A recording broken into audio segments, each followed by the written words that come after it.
You've just stepped into the Midlife Revolution Unleashed, your space to ignite possibility, redefine purpose, and embrace the power that comes with age and experience. Co-hosted by yours truly, Coach Wayne. And I'm Coach Stacey M. Lewis. We are two seasoned coaches focused on the midlife community of color. This isn't just a podcast, it's a movement. In a world that sometimes forgets the power and the wisdom that comes with age, we are here to ignite a revolution and rewrite the narrative of this incredible journey. So, whether you're navigating your career, growing your business, rediscovering passions, or challenging the status quo, this is your space. So, buckle up. Let's dive into the Midlife Revolution Unleashed.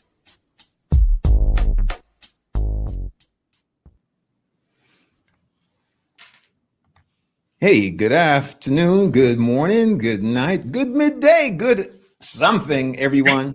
It is Midlife Revolution Unleashed, and I am your coach, Coach Wayne, the VIP coach, working with Black men as they navigate midlife and wind up having the best of life on the second half. Today, I'm with none other than my co-host, Coach Stacey M. Lewis. Hi, Stacey. Hey, Coach Wayne. It is always a pleasure to be with you. Good evening, good afternoon, good morning, good day, grand rising, rest well. Welcome to the Midlife Revolution Unleashed. I am Coach Stacey, happen to be a nonprofit executive as well as a midlife woman's coach and a lover of God and his people. And I'm just so excited to be here with my co-host, Wayne. Wayne, I have to tell you, I'm just still feeling a little excited from last week's episode. You know, we had such fantastic guests. Oh, well, look at that. See, you speak, and then good evening, Sister Kelly. It's good to see you tonight. We had such a fantastic conversation with Kelly and Terrell and Curtis, and I'm still catching snippets of that replay and just so excited by that episode. So just wanted to share that. Thank you. That was powerful. And I want to thank all our guests for being there. And those who are listening, Sister Kelly's right here with us right now. And welcome and good evening. And Kelly, we've been playing over and over the sharing that you had at the end of the show and sort of reckoning to your calling for us in terms of way that we will be moving forward with this show. So thank you for that blessing. We appreciate you. Yes, indeed. What a blessing that was. So today, Sir Wayne, we are talking about from employee to entrepreneur to intrapreneur, how to think like a boss. Yeah. And we said the magic word to think like a boss, which means that you don't have to have the designation, the official stamp that you are a boss of others. We know you're a boss of yourself first and foremost, but it's the mindset, right? And when we talk about intrapreneurship, it's separately dealt with than the word entrepreneurship, right, which is when you go to work for yourself, no longer deal with that W-2 and you build a business. Intrapreneurship, as you shared with me, Stacey, as we were planning this session, is about how we see and view ourselves, the mindset. Yes, absolutely. And for those of us that, you know, are still working a 9 to 5, a 7 to 11, whatever that is, as you said, those of us that are in those work settings, right? There are such great opportunities to begin to think like an entrepreneur, to really think with a leadership lens, to think with a lens of creativity and, you know, how you can really position yourself as a value add, even on your job. And this mindset is so important Those of you who are connected to me on LinkedIn, you saw that I posted recently just this feeling of overwhelm and just dealing with the uncertainty, multitude of changes, family life, work life, entrepreneurship, etc. And the mindset shift that I had to remember is that of the circles of control or the locus of control. Like, wait a minute. A, God is sovereign. B, what do I have full control over? What do I have maybe some influence over? And most importantly, what do I have no control over? And how can I make sure that I'm positioning that in my mindset, that my mind is set on the reality that God is sovereign, and there are many, many things that are currently happening that I am not in control over. So we hope that this episode is really one that blesses and fuels you, our listener. Yeah, Stacy, today we're into March, and so this happens to be Women's History Month. Mm-hmm. I don't know if you have a special nugget regarding that, but if not, I'm waiting in the wings. Well, I can certainly shout out to many, many powerful women. Good evening, Delane. Thank you so much for joining us. One thing I learned recently was really the powerful role that women have played since the inception of the NAACP. And the documentary was talking about kind of the founding of the NAACP and who played a role, and how there was this argument basically about how, some wanted women to be involved and some did not.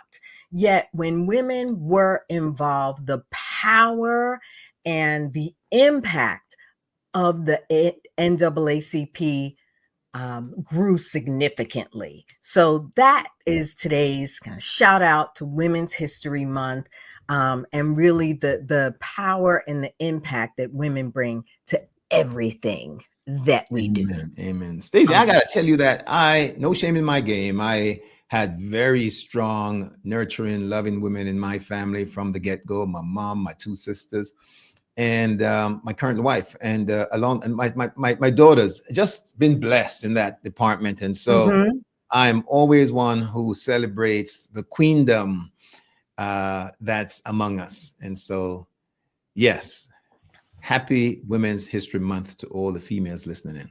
Yes, indeed. So let's jump on in. What would you say, Coach Wayne, are let's start with the mindset shifts and make sure we bring in some coaching strategies to go along with those mindset shifts as we try to encourage our audience to go from employee to intrapreneur, or really to think like a boss, to think like a leader. Yeah, let me start with a quote from Oprah Winfrey. She says, I Okay. don't think of myself as a poor, deprived ghetto girl who made good. I think of myself as somebody who, from an early age, knew I was responsible for myself and I had to make good. Hmm. One of the things that we are looking at when we talk about being an entrepreneur mindset is about taking ownership and responsibility and recognizing that even what we consider failure is Hmm. a lesson and really a stepping stone and a learning tool. That's part of the thinking.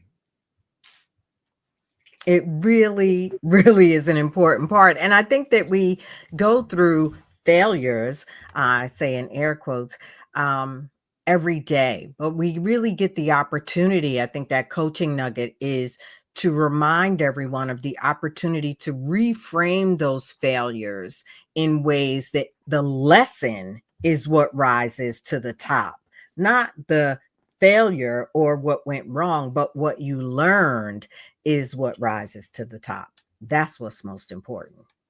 Yep. And another way of thinking as an entrepreneur, again, whether you're doing it with yourself or with an organization, Mm-hmm. is to question everything, right? To ask positive, powerful questions of possibilities. Ask the question, why? And of course, since the person that you talk to most of all is who? Moi, yourself. Ask why. Why am I doing this? Not only the why, um, but really even exploring like the way we feel right now, what we're doing right now, how we're behaving or how we're showing up. Um, is that helping us or is it hindering us? And so, questioning ourselves, I think, is really important as you're pointing out. It is saying to ourselves, like, wait a minute, either why am I feeling this way? Why am I doing what I'm doing? And really asking ourselves those important questions. Um, I know that Wayne, you and I have talked about using kind of the 5 whys. I know that you've done. He's coached me before, everyone. So that idea of using the 5 whys, asking ourselves why 5 times to really start to get to the root of the issue. Yeah. We found, Stacy, in coaching practice that oftentimes the reason why people come and see us is not truly the core reason. And that's one of the things that we Mm, do, the 5 whys. The 5 whys helps to unsheath, as it were, mhm, the mhm. layers. And so we get to it by getting to the core. And you can do Yeah. this with yourself. Just take a Mhm, journal and keep asking, why did I do this? mhm. For such and such a reason. And why is that important for such and such? And why is that important? And keep digging down.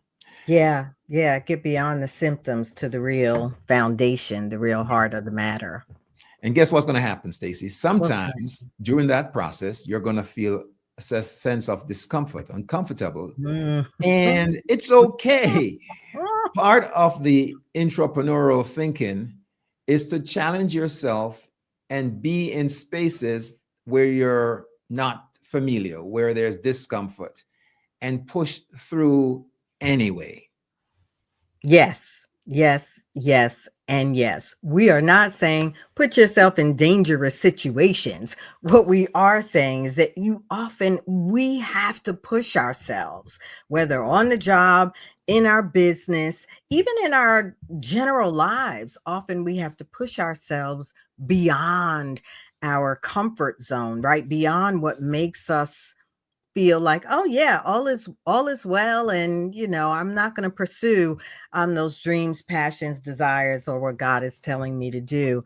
That pushing beyond the comfort zone is really critical, and it reminded me um, of one of my clients who was really stuck behind this sense of extremely low confidence and stuck behind that in a way that she knew she wanted a new job.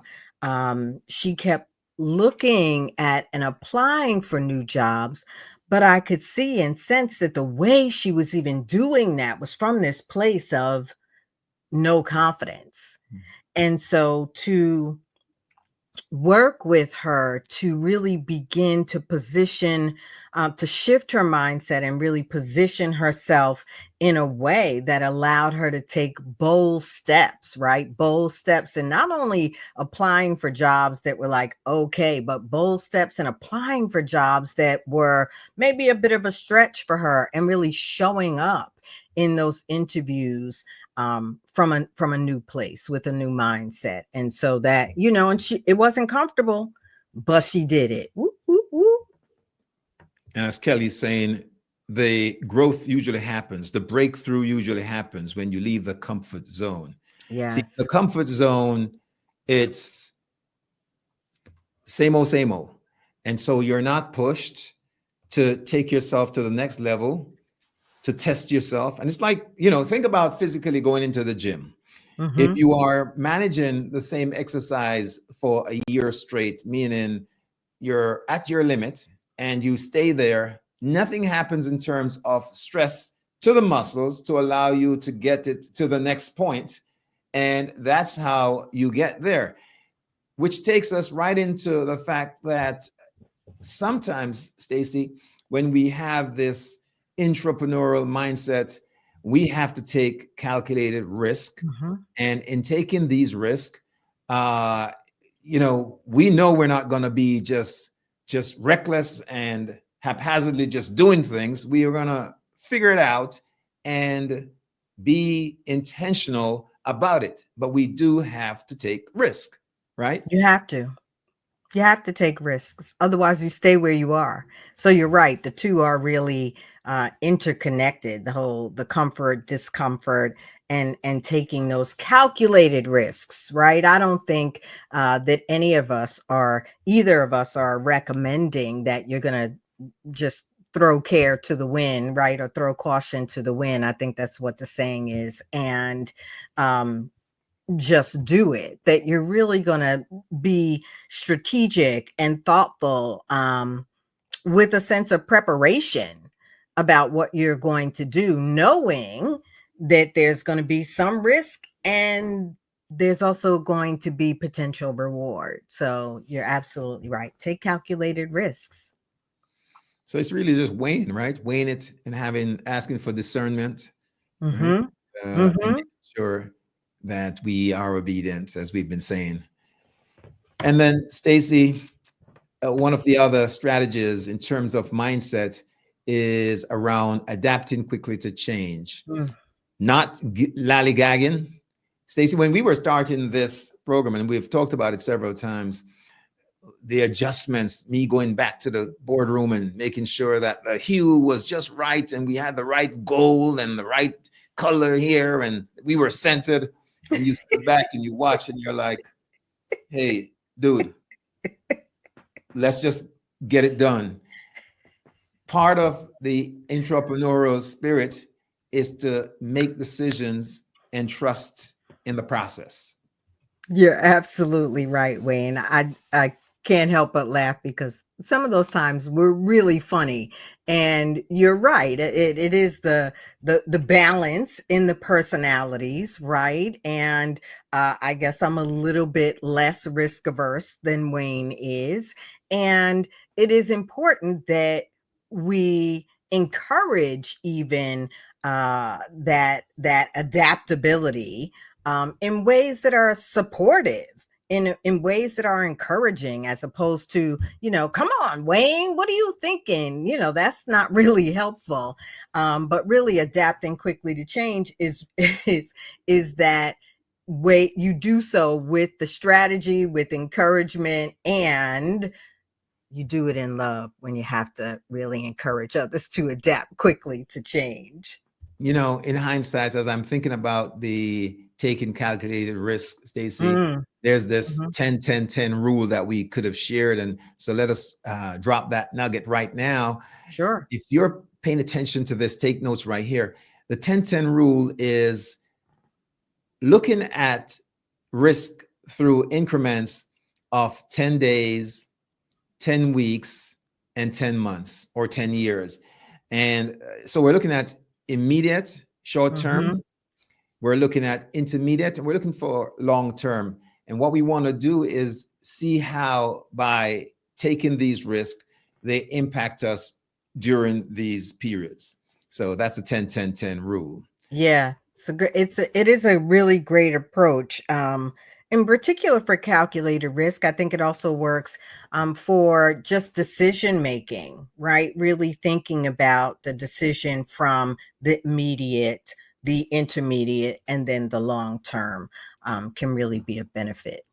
Stacey, you brought up decision making, which is a thing that we're just touching on it just now as far as Hmm. adapting. But there's also this strategy, the Eisenhower uh, matrix, decision making matrix. And Hmm. literally, it's really just looking at a quadrant. So there are four quadrants in there. One quadrant is around urgency, not importance is the second one, not urgent is one, and importance is one. And so you take a look and see where your decision falls. Is the thing important but not urgent? Is it urgent and important? And based on that, and you can look that up because we don't have enough time in this on this forum to go through it all. Hmm. You can look it Mm-hmm. up. The Eisenhower, made popular by President Dwight Eisenhower, the Eisenhower decision matrix. Business people use it all the time. You can use it all the time. Or sometimes when it comes to whether you delegate, you take action now, or you plan it for the future, or just totally eliminate it. So we're recommending that you check that out. Ooh, I'm all about that total elimination. Whew, 'cause some things are just they're just too much, too much. But I appreciate having yet another tool, right? That's why we're here, really, to share tools to our midlife community that will help them move forward, regardless of whether they're on the job, running a business, running probably I think Kelly has like 5 businesses. I don't know, something like that. But there's a lot of decision making to be made. And this is really good because I use this on my job as well. That having your decisions being filtered by the level of peace it gives you or robs you of is another gem. Love it. Love it. Mm, I love Love that. it. Mm-hmm. So now, Stacy, I had a opportunity to speak to an audience this weekend, and I spoke about relationships. And one of the things that I pointed out is that there are different types of relationships, and you gotta, from the get-go, know the type that you're invested in or you want to have. And one of these that we look at oftentimes is a relationship just simply transactional. Mm, And we want to develop relationships when we talk about intrapreneurship that are more than just transactional, because what we want to build are authentic, solid relationships where people don't think you're simply in there for the benefit of what's in it for you. So mhm. you're not just giving yourself because you're waiting for somebody to give back to you. That's a little fake. Yeah, I think it's so important. And I want to take a quick second to just welcome Delane, who's checking us out on Facebook. Welcome, Delane. Um, it's so important to really value relationships, right? We know that some people come into our lives for a lifetime and some people come into our lives for a minute. But to really not only assess, but to really value relationships. You just don't know. And so often, I'm sure, Wayne, you've experienced this too, where conversations with someone you don't really know that well turn into those that are like, okay, here's what I can do for you. What can you do for me? Right? That Yes. that transaction, as opposed to, do you even know me? Do you Yeah. really want me to do that for you? But Yes. really investing in the relationship in authentic ways, I think is critical. So to really reach out to people without agenda, but in ways that are just supportive. And I'm just cheering you on. That's my jam. Wayne will see you at the top. I'm That's cheering right. you on. Yes, cheering them We'll on. see. I hear that. Everybody needs a little cheering. And Stacey, the we had 8 of these to share tonight, 8 tips, as it were. And I think we are at number 7, which is about staying laser focused. Now, this Mm, is key. I haven't been diagnosed, but I would say sometimes I'm operating on ADHD level. mhm. That is, I'm touching shiny objects and rotating them. I can't sometimes keep focused. And knowing that I have to kind of restrain myself and put on the blinders and just pull back. And I think this is important as an intrapreneur, that we have to figure out how to cut the noise and get laser focus so that we can complete tasks and get our goals accomplished. Yes, yes. Clearly, you are not alone. What I will say is that, so I don't want to get too spiritual here, right? But I'm reminded of when, we often talk about the enemy holding us back, or the enemy getting in our way. The reality is the enemy is just fine if we just keep going in circles. right? If we keep going, if we keep chasing those shiny objects, the enemy is just fine, because then we're no longer on purpose. And I realized that, recently the distractions have just been overwhelming. And I have to remind myself, and one thing this question I do use even in coaching is, will this move the primary goal forward? Right. So when we see those shiny butterflies, you know how I like a good butterfly. I like a good butterfly. But when we see those shiny butterflies, the question is, will this help the goal move forward? Will this help the business move forward? Will this help the project move forward? And if the answer is no, then it gotta go. I'm just Gotta saying, go. it gotta go. It gotta go. My sister is saying she's laughing at my laser focus ADHD. Uh, Okay, no, there'll be no family secrets here on the Midlife Revolution Unleashed. then we are coming full circle when we talk about increasing communication skills so that we can move forward without having everything just crystal clear and Hmm. pristine and perfect. But we must be able to start effectively communicating what our intent is, what we want to have at the end, and the folks that we need to support our vision and our goals. It's important that we do this through effective communication.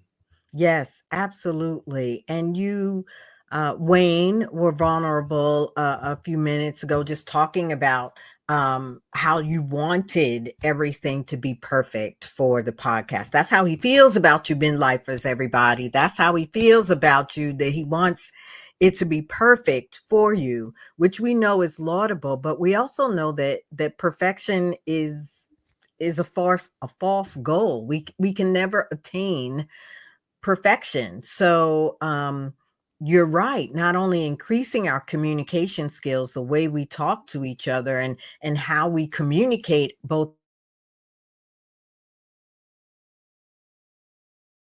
of perfection. I definitely have a lot of that I still deal with, whether it be on my job, whether it be in my business.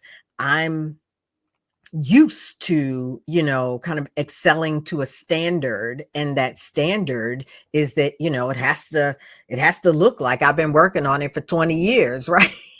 And so that level of perfection is just not it's not attainable. So we encourage our community, right, to not only communicate, but to move forward without perfection as the goal. Authentically you. Stacy, just now when you were sharing that, you got stuck. You froze for a moment. So it Oh, wasn't perfect, but what you were saying was sometimes we get stuck in the moment waiting for it to be perfect. So that to was be perfect. that was I had beautiful. no idea. Good old Yeah, no problem. technology. Good old technology. So And so go ahead, Wayne. I'm sorry.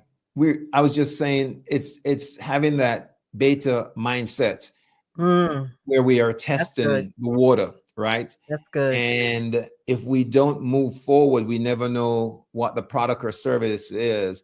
And when we have that mindset, uh, testing means we're getting data, which allows us to then see it as feedback, constructive feedback, so that we can move forward in terms of having that intrapreneurial mind shift. So whether you're working for somebody else or not, you want to have that mindset so that you are somebody that they can count on and feel a sense of responsibility with. Yeah. Yeah. I think, just in recapping, right, for those of you that maybe are behind the wheel and could not take notes, so that it'll be there. We talked about embracing failure as a learning tool, about questioning everything, even yourself, finding comfort in the uncomfortable, taking those calculated risks, adapting quickly to change, investing in relationships, not just transactions, staying laser focused on what matters, increasing communication skills, and moving forward without perfection. Yeah.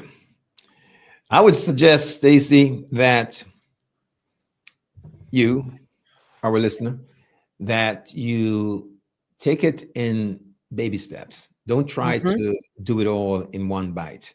They Well say the said. way to eat an elephant is one bite at a time. And so Mhm. why don't you just pick one or two of these mindset shifts and try to adapt to that this week and journal it, check it out. If it works for you, then keep it in your arsenal and add another or two others the week following until you have totally acquired this new intrapreneurial mindset. Yeah, I would add, if it works for you, share it in the comments. Let others know what's working, so we don't have to, continually reinvent the wheel, right? We're here to learn and grow together, and really support each other moving forward. So remember to share your successes in the comments, and remember that you are the midlife revolution. Wayne, what say you, sir? I say thank you to folks for joining. And Stacy, it is so important that we recognize that midlife is really an opportunity to launch, because there's another half a life left. If we are only midway, so it's not a time for resignation, but a time for reimagination and restoration. So let us use our midlife as a launch pad to just say, yeah, there's so much more, bigger, better, bolder, and we'll see you at the top. Yeah, I would just say keep living life with possibility. There's so much more greatness to come. Thank you all so much for joining us on this episode of the Midlife Revolution Unleashed. Remember, feel free to DM Stacy or me, Wayne, Anytime. privately if you'd like to get a free session to just see if we're a good fit. That's right. Remember, I'm cheering you on. Wayne will see you at the top. I'll see you at the top. Talk to you all soon. Bye.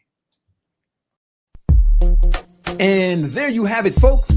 This week's episode of the Midlife Revolution Unleashed. Hey, we truly appreciate your spending this time in this space with us. Join us next week at the same time as we dive into relevant topics and present solutions to spark new thinking and empower your midlife journey. And don't forget, if you enjoyed today's episode, let us know in the comments and share it with others.